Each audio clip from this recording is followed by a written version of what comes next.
Hi there guys, Sam here. You join me once again for another video to talk about the new 2020 Macan GTS, which has recently been announced this week. And yeah, I wanted to go through kind of the latest updates on that, so I'll get straight into the video really.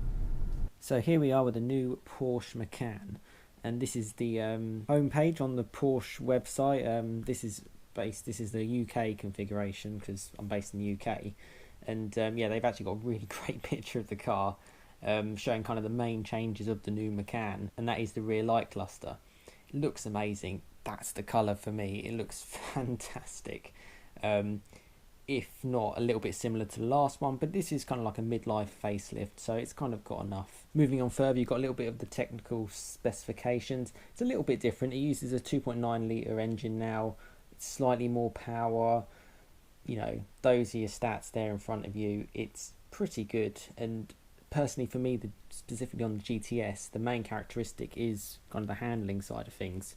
It is a car that can kind of do anything. I absolutely love it. I really like the old one as well, and this new one just looks a little bit better, to be honest. It just looks a little bit more refreshed. You know, to actually update the engine entirely is actually a really big change. So if we moved on to actually building the Macan GTS, so it starts from £58,816 including VAT, so just under 60 grand.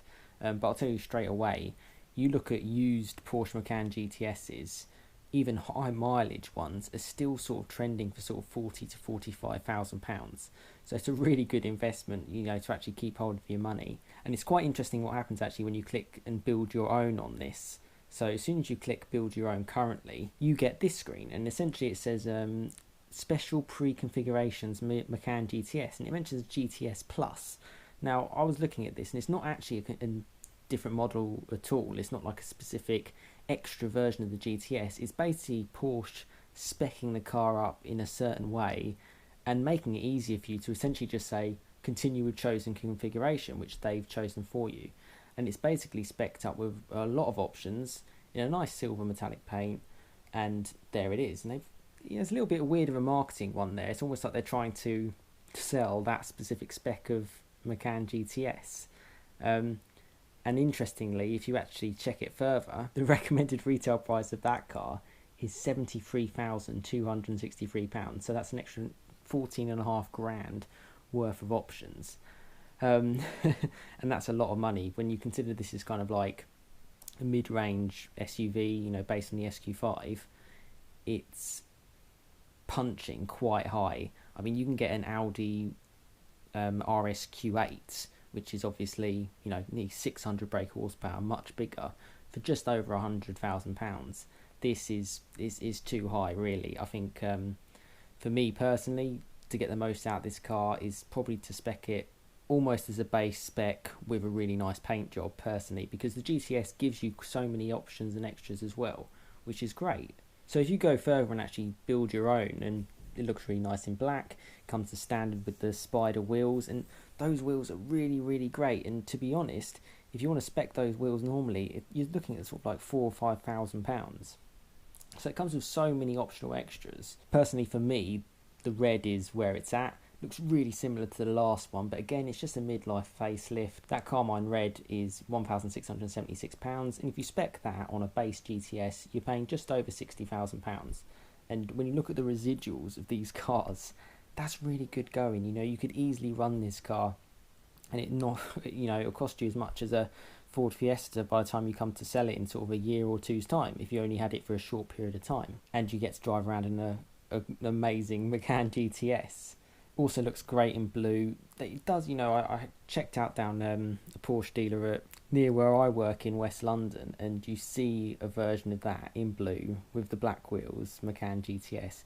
It looks really, really similar. It's only the rear light clusters that's really changed in terms of the exterior side of things. You have a load of options of different wheels to go for. The standard 20-inch spider design wheels are absolutely amazing. You can go crazy actually on the wheels, and you can get it in blue if you want that.